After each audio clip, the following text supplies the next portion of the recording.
ચાલો આજે એક એવી ટેકનોલોજીની વાત કરીએ જે દેખાવમાં ભલે એકદમ સિમ્પલ લાગે પણ એણે આપણી આખી દુનિયાને પાવર અપ કરી દીધી છે. હા, આપણે વાત કરી રહ્યા છીએ ડીસી જનરેટરના સિદ્ધાંત વિશે. તો ચાલો સીધા જ એના મૂળ સુધી પહોંચીએ. શરૂઆત કરીએ એક ખૂબ જ મજાના સવાલથી. શું એવું બની શકે કે ફક્ત એક ચુંબક અને એક સામાન્ય તારમાંથી આપણે વીજળી પેદા કરી શકીએ? લાગે છે ને અશક્ય, પણ જવાબ છે હા, બિલકુલ કરી શકીએ. અને આ જાદુ કેવી રીતે થાય છે, બસ એ જ આપણે આજે સમજવાના છે. તો સૌથી પહેલાં એ સમજી લઈએ કે આ ડીસી જનરેટર આખરે છે શું? ડીસી જનરેટર જો એક એવું મશીન છે જે યાંત્રિક ઉર્જા એટલે કે કોઈપણ પ્રકારની ગતિને ડિરેક્ટ કરંટ એટલે કે ડીસી વીજળીમાં ફેરવી નાખે છે. સાવ સાદી ભાષામાં કહીએ તો એ હલનચલનમાંથી એક જ દિશામાં વહેતો ઇલેક્ટ્રિક કરંટ બનાવે છે. બસ આટલું જ. હવે સવાલ એ છે કે આ જાદુ પાછળનું વિજ્ઞાન શું છે? આ બધું કયા નિયમ પર કામ કરે છે? તો એનો જવાબ ભૌતિકશાસ્ત્રના એક ખૂબ જ મૂળભૂત અને ખરેખર એકદમ સુંદર સિદ્ધાંતમાં છુપાયેલો છે. અને એ સિદ્ધાંત છે માઇકલ ફેરાડેનો ઇલેક્ટ્રોમેગ્નેટિક ઇન્ડક્શનનો નિયમ. એ શું કહે છે? એ કહે છે કે જ્યારે પણ કોઈ વાહક એટલે કે કંડક્ટર ચુંબકીય ફ્લક્સને કાપે છે ત્યારે એમાં ઇલેક્ટ્રોમોટિવ ફોર્સ એટલે કે વોલ્ટેજ પેદા થાય છે. બસ આ એક જ લાઇન આખા ડીસી જનરેટરનો પાયો છે. બધું આના પર જ ટકેલું છે. તો ફેરાડેના આ નિયમને કામે લગાડવા માટે આપણને 3 વસ્તુઓની જરૂર પડશે. આ એકદમ જરૂરી છે. પહેલું, એક મજબૂત ચુંબકીય ક્ષેત્ર. બીજું, એક વાહક, માની લો કે તાંબાનો તાર. અને ત્રીજું, આ બંને વચ્ચે સાપેક્ષ ગતિ એટલે કે હલનચલન. યાદ રાખજો, આ 3માંથી એક પણ વસ્તુ ઓછી હશે તો વીજળી નહીં બને. વાત જ ખતમ. તો ચાલો હવે જોઈએ કે આ 3 વસ્તુઓ ભેગી મળીને વીજળી બનાવે છે કેવી રીતે. સ્ટેપ 1. સૌથી પહેલાં આપણે એક સ્ટેજ તૈયાર કરવું પડશે, એટલે કે એક શક્તિશાળી ચુંબકીય ક્ષેત્ર બનાવવું પડશે. આ સામાન્ય રીતે 2 ચુંબકીય પોલ્સ નોર્થ અને સાઉથ વચ્ચે હોય છે. સમજી લો કે આ આપણું પ્લેઇંગ ફિલ્ડ છે જ્યાં બધી એક્શન થવાની છે. હવે સ્ટેપ 2. આ ચુંબકીય ક્ષેત્રની અંદર આપણે એક વાહક જેમ કે તારની એક લૂપ મૂકીશું. અને સૌથી અગત્યનું કામ, એને ફેરવવાનું છે. કારણ કે જેવી આ લૂપ ફરશે એ ચુંબકીય ક્ષેત્રની રેખાઓને કાપશે.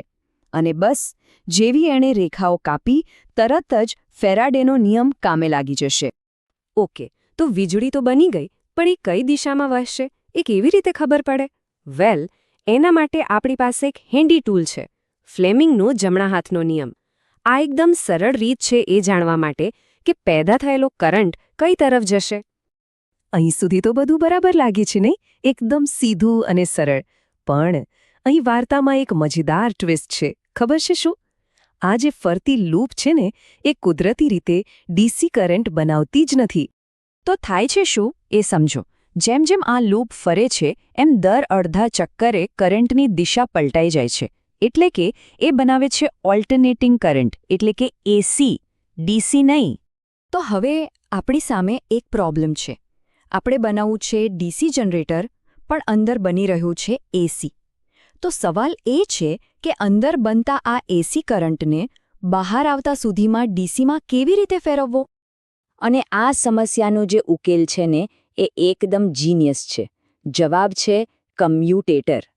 આ નાનકડો પાર્ટ જ આખા ડીસી જનરેટરનું હૃદય છે, એનું જીવ છે. આ કમ્યુટેટર શું છે? એ એક સ્પ્લિટ રિંગ છે. એટલે કે એક રિંગ જેના 2 ટુકડા હોય.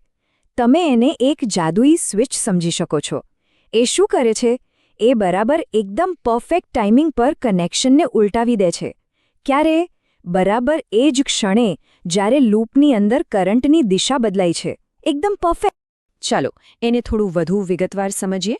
જ્યારે લૂપ પોતાનું પહેલું અડધું ચક્કર ફરે છે ત્યારે કરંટ માની લો કે બ્રશ નંબર 1માંથી બહાર નીકળે છે.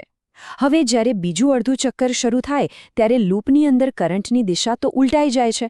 પણ એ જ સમયે કમ્યુટેટર પણ ફરીને કનેક્શનને એવી રીતે બદલી નાખે છે કે બહારની સર્કિટમાં કરંટ હજુ પણ એ જ બ્રશ નંબર 1માંથી જ બહાર નીકળે. આ ખરેખર અદ્ભુત છે.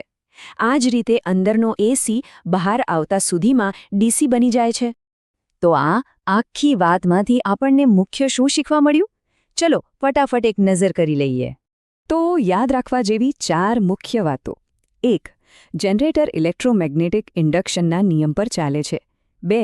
આના માટે 3 વસ્તુઓ જોઈએ: મેગ્નેટિક ફિલ્ડ, કંડક્ટર અને ગતિ. 3. સાદી ફરતી લૂપ હંમેશા એસી કરંટ જ બનાવે છે. અને 4. કમ્યુટેટર, એ જ અસલી હીરો છે જે આ એસીને ડીસીમાં ફેરવે છે. મને હવે અંતમાં એક સવાલ સાથે તમને છોડી જઉં છું. જરા વિચારજો, જો જનરેટર ગતિમાંથી વીજળી બનાવી શકે છે, તો શું આખી પ્રક્રિયાને ઉલટાવી શકાય? શું આપણે વીજળી આપીને ગતિ મેળવી શકીએ? આના પર વિચારજો, કારણ કે આનો જવાબ આપણને એક સાવ નવા અને એટલા જ રસપ્રદ મશીન તરફ લઈ જશે. આ વિડીયોમાં મજા આવી? જો તમને આ વિડીયો ગમ્યો હોય તો તેને લાઇક કરો અને તમારા અન્ય મિત્રો સાથે પણ શેર કરો. આવા વધુ માહિતીપ્રદ વિડીયો જોવા માટે મોતીલાલ ભોએ ચેનલને સબસ્ક્રાઇબ કરો. આ વિડીયો જોવા બદલ આભાર.